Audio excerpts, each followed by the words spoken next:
მოგესალმებით. დღეს როგორც გადავწყვიტეთ, უნდა ჩავწეროთ გაკვეთილი, რომელიც აღნიშნავს Windows-ის გადაყენებას.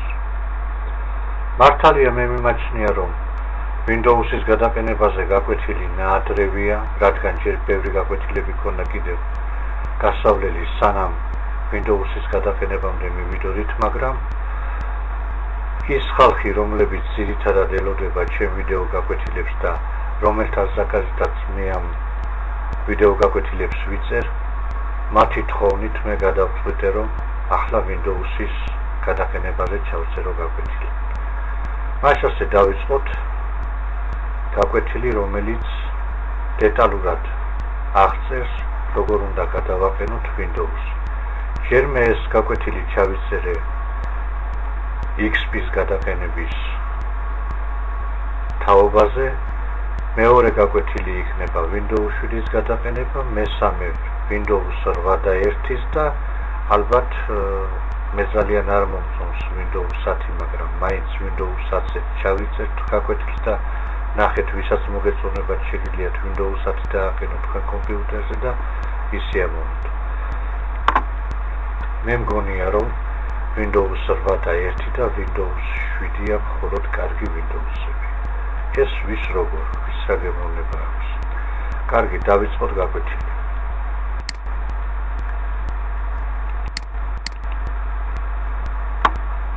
იმის შემდეგ, როგორც კი ჩავდებთ დისკს დისკავოდში და ჩაიტვირთება დისკი დისკავოდიდან და არა C-დისკიდან, პირველი ფანჯარა, რასაც გამოგვიტანს Windows-ი, ეს არის ეს ფანჯარა. აქ ჩვენ გვეკითხება სისტემა, დავაყენოთ ახალი Windows-ი თუ მეორე, გავაახლოთ ძველი Windows-ი. მესამე არის კიდევ საერთოდ გამოვიდეთ Windows-ის გადაყენების პროგრამიდან, რომელიც ჩვენ გვაწყობს, იმას დავეთანხმებით. ჩვენ შემთხვევაში უნდა დავეთანხმოთ პირველს და დავაწვეთ Enter-ს, რასაც გვეუბნება პირველი განყოფილება. თუ კი ვეთანხმებით პირველს, უნდა დავაწვეთ Enter-ს. დავაწეხით Enter-ს. გამოვა მეორე ფანჯარა, სადაც სისტემა გვეუბნება, რომ Windows-ის ლიცენზიას უნდა დავეთანხმოთ. აქაც, როდესაც დავეთანხმებით Windows-ის ლიცენზიას, გადავდივართ შემდეგ ფანჯარაზე. ეს არის ჩვენი დისკი, რომელზეც უნდა დავაყენოთ Windows-ი. ორი დისკი გვაქვს ჩვენ ახლა. პირველი 20 გიგაბაიტიანი და მეორეც 20 გიგაბაიტიანი. ეს 8 მეგაბაიტი არ ითვლება დისკებში. ან უნდა დავაყენოთ C-დისკზე, ან უნდა დავაყენოთ D-დისკზე და რადგან მიღებულია C-დისკზე, ჩვენ C-დისკზე დავაყენებთ და დავაკლიკებთ Enter-ს. შემდეგი ფანჯარა იქნება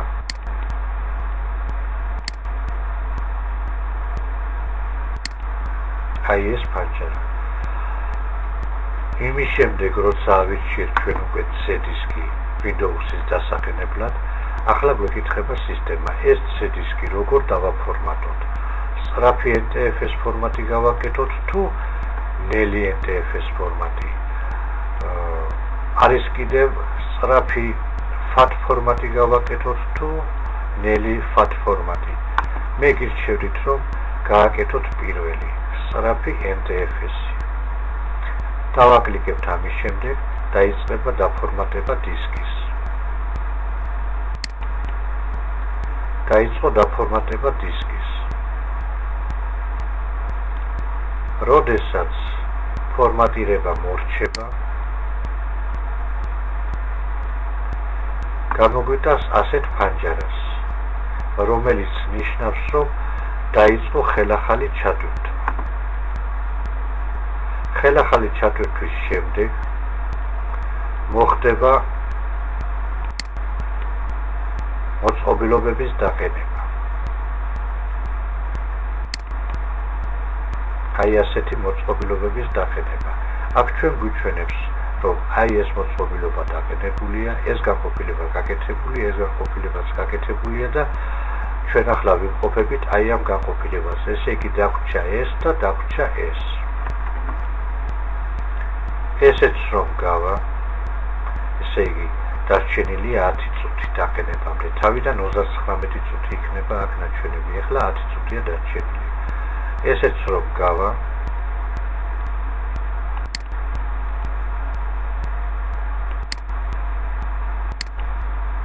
გამოგვიტანს აი ამ ფანჯარას. ეს ფანჯარა ჩვენ შეგვიძლია მივუთითოთ ჩვენი მონაცემები, შეგვიძლია პირდაპირ დავაწვეთ next და გადავიდეთ სხვა მოცემულობაზე.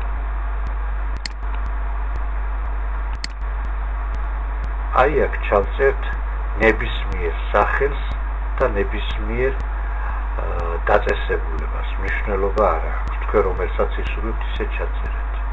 დავაწვევით next და გადავა შემდეგ ფანჯარაზე. შემდეგ უკვე მოგთხოვთ Windows-ი თავის გასააქტიურებელ კოდს.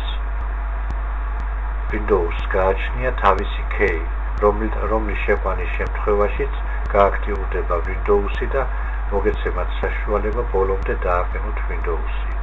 ამის შემდეგ ჩვენ გადავართ ამ განყოფილებაზე. ამასაც არასდროს არ ვავსებ მე არასდროს. თქვენ შეგიძლიათ არ შეავსოთ და პირდაპირ გადახვიდეთ. აქ არის საათისა და თარიღის გასწორება. ამასაც შემდეგ როცა Windows-ი დადგება მერეც მოახერხებთ ამის გასწორებას. თუ გნებავთ და აქ გააკეთებთ პირდაპირ. გადავიდეთ შემდეგ ფანჯარაზე. აქ უნდა მივუთითოთ აი ეს პირველი. ყოველთვის ჯობია რომ პირველს მივუთითოთ და დააწვეთ next. ამასაც რომ გავაკეთებთ, დაიწყება ბოლო ჩასატვირთი წუთები.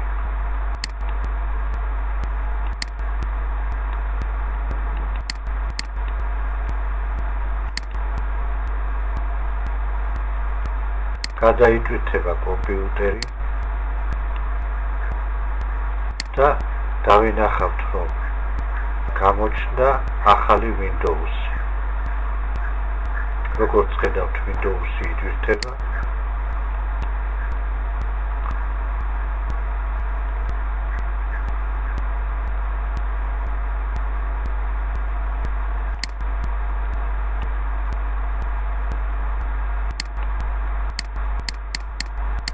ეს მონაცემებია Windows-ის, რომელიც ეს არის გამოშვებული.